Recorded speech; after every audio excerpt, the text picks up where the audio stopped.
Sunday morning, I've been coveting the bleep out of you since Easter Sunday. Whoa. Okay, tell me that doesn't just grab you by the sermon notes. Must we begin in media res with the most crassly provocative line imaginable? It lacks context, nuance, and frankly, decorum.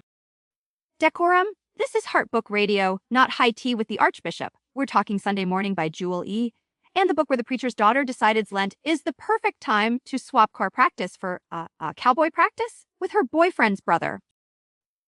A gross oversimplification, but tragically accurate in its core premise. This week, we delve into a narrative cesspool of questionable choices familial betrayal, and, apparently, rodeo-based seduction. And let's not forget the religion.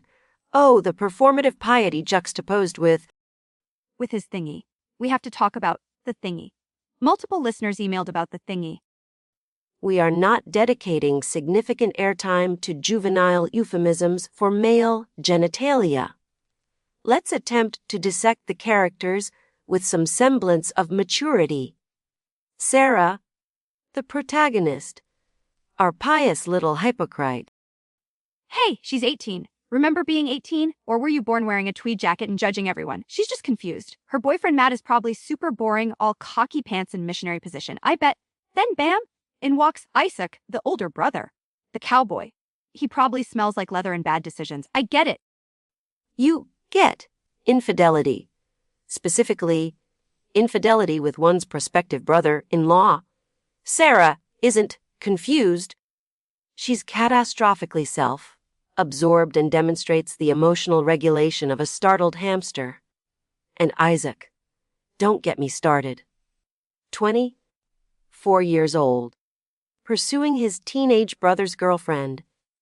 It's predatory, not romantic. He's less sex personified, as one breathless reviewer put it, and more restraining order waiting to happen. Predatory. He just sees her. Unlike Captain Cocky Pants Matt, Isaac listens to her music dreams. And okay, maybe the age gap is a little iffy, but he's a veteran. He's tortured, like that guy I dated who collected porcelain dolls. Deep down, they're just misunderstood. Plus, whole rumor about him knocking up some girl. Totally debunked. Fake news. The rumor exists within the narrative, adding another layer to his already questionable character. And Sarah barely bats an eye. Her internal monologue is a wasteland of indecision and, let's be frank, staggering naivety. This isn't growth. It's a masterclass in making terrible life choices while invoking scripture. It reminds me of your defense of that dreadful protagonist in Glitter Gulch. The one who... Don't bring up Glitter Gulch. Bartholomew was a complex anti-hero. You just didn't understand his deep-seated fear of sequins. And Sarah is complex too. She's torn between God and, well, Isaac. It's like Footloose meets your Aunt Carol's divorce. Forbidden, angsty, delicious. Deliciously problematic. Which brings us to the inevitable question. Is this book actually any good? Or is it just, forgive the term, literary clickbait designed to provoke outrage?